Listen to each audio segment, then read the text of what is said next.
Previous lecture 5 से 6 minute की थी जहां हमने देखा था टेरिडोफाइट्स के बारे में, जहां जिनके बारे में हम लोगों ने सीखा कि लाइफ साइकिल जो स्टार्ट होती है स्पोरोफाइट से होती है, जो कि डिप्लॉयड स्ट्रक्चर होते हैं, रूट स्टेम लीफ का फॉर्मेशन होता है, फिर आगे चल करके स्पोरोफिल, वहाँ से हमें देखने को मिलता है स्पोरेंजियम, फिर स्पोरेंजियम के पास होता है स्पोर मदर सेल, जो कि वो भी डिप्लॉयड होते हैं।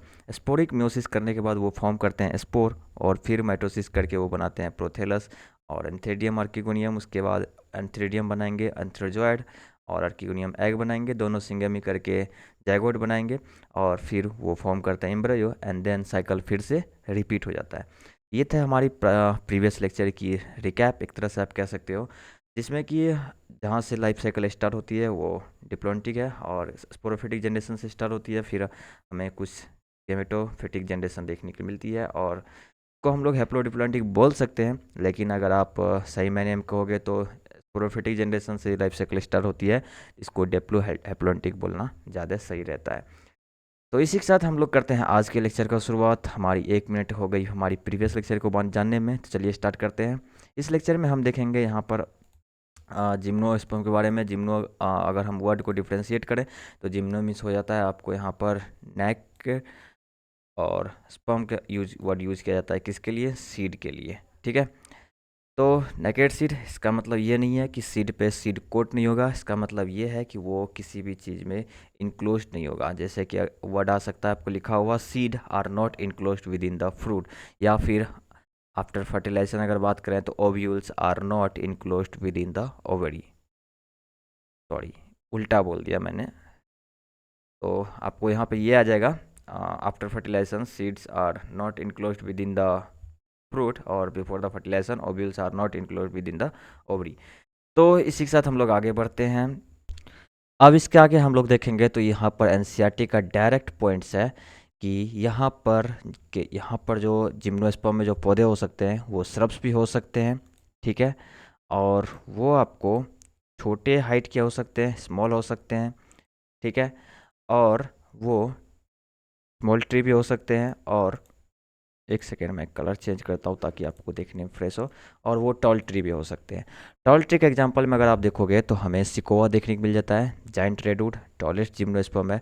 और स्मॉलेस्ट जिम्नोस्पर्म में अगर आप देखोगे तो वहाँ पर स्मॉलेस्ट जिम्नोस्पर्म में आपको देखने को मिलेगा जामिया, ठीक है। इसी के साथ हम लोग बढ़ते हैं आगे। यहाँ पर इसका जो रूट होगा वो नॉन एडवेंटिशियस होगा। एडवेंटिशियस या फिर नॉन एडवेंटिशियस कहने का मतलब ये हो गया कि नॉन एडवेंटिशियस कहने का मतलब हो गया कि रूट जो अराइज होगा वो प्रॉपर रेडिकल से होगा।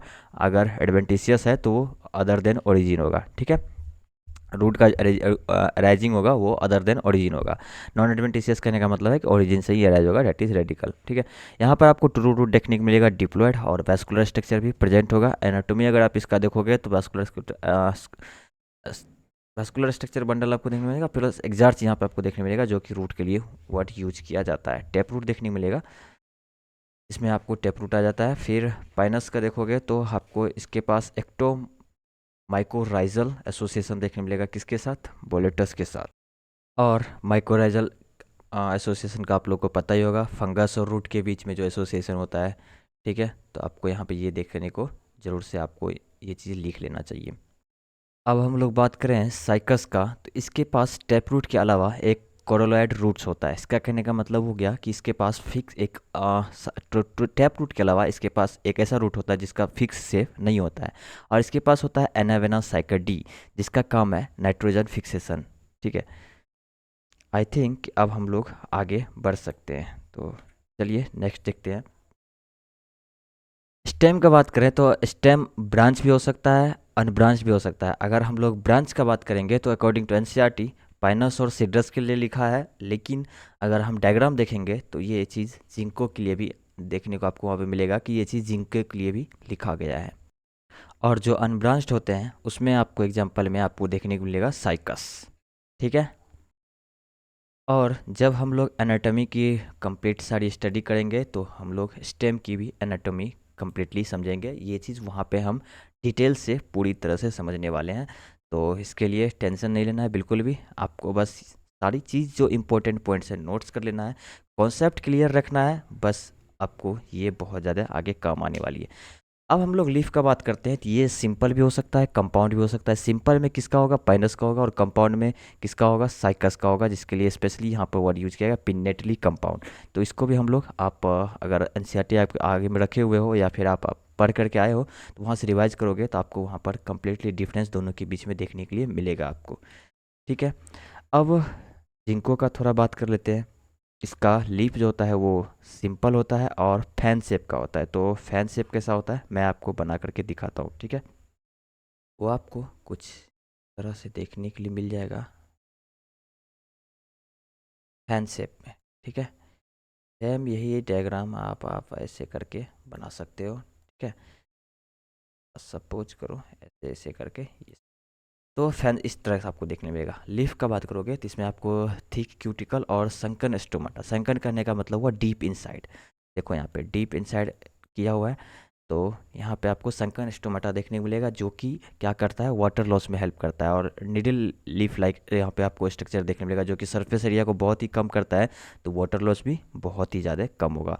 और इसका स्पेशल खासियत ये है कि एक्सट्रीम टेम्परेचर में भी ये रह सकता है, विंड ह्यूमिडिटी तरह के एक्सट्रीम कंडीशन में भी ये आराम से सरवाइव कर जाता है।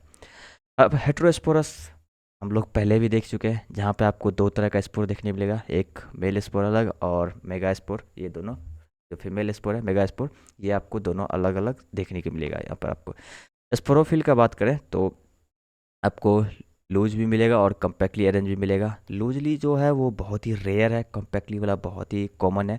कौन एस्ट्रोविलस हम लोग पहले से भी बात करते आ रहे हैं। साइकस का आप देख लो, पाइनस का देख लो। ठीक है, यहाँ पर आपको ये सब चीज़ देखने को मिलेगा। साइकस का बात करोगे तो आपको एक मन में डाउट रह जाती है, वो आप क्लियर रखना कि ये डायोसियस होते हैं। पाइनस का बात करो तो मोनोसियस होते हैं। ठीक है, अब देखो जो अपना ये स्ट्रोबिलस कौन है, यहाँ पर आपको माइक्रोस्पोरोफिल देखने को मिलेगा।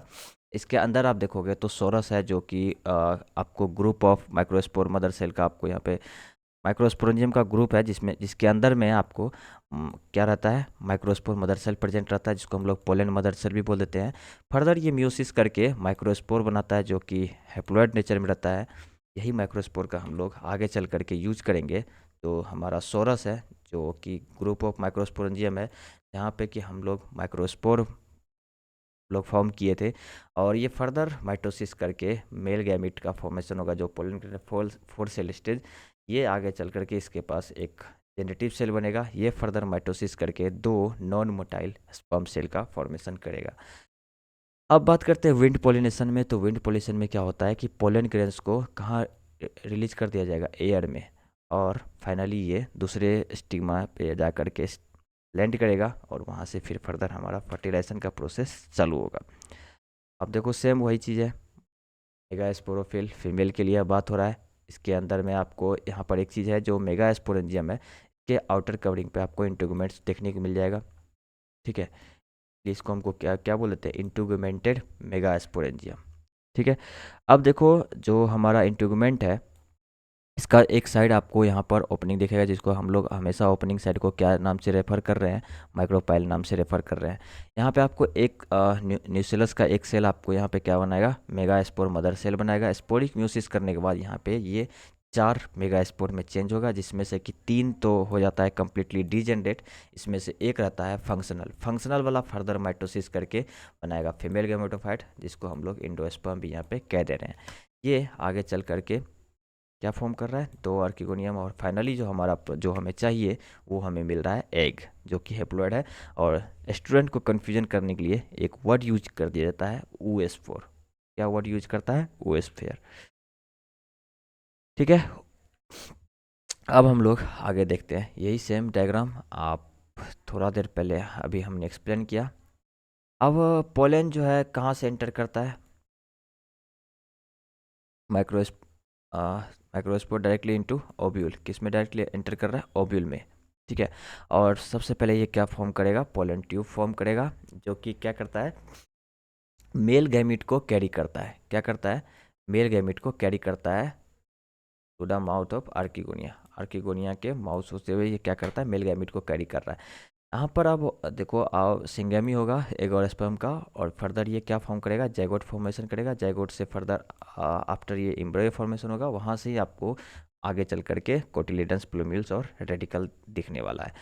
जब हमारा ओव्यूल फर्दर ही फाइनली फर्टिलाइज्ड हो जाएगा, तो पोस्ट फर्टिलाइज्ड आपको ये सीड देखने को मिलेगा। अभी स्टार्टिंग में हम लोग वहाँ जब बात कर रहे थे, तो मैं आपको यहाँ पर समझा रहा था, देखो आपको यहाँ पे मैं समझा रहा था, आपको क्लियर कर देता हूँ। सीड जो है are not enclosed within fruit देखने को मिलेगा, या फिर आपको ये लाइन देखने को मिलता है, ovule are not enclosed within ovary. ये फर्टिलाइजेशन के बाद और फर्टिलाइजेशन से पहले का वर्ड मतलब यूज करने का तरीका है ये, ठीक है, जो आपको वहाँ पर देखने के लिए मिलेगा।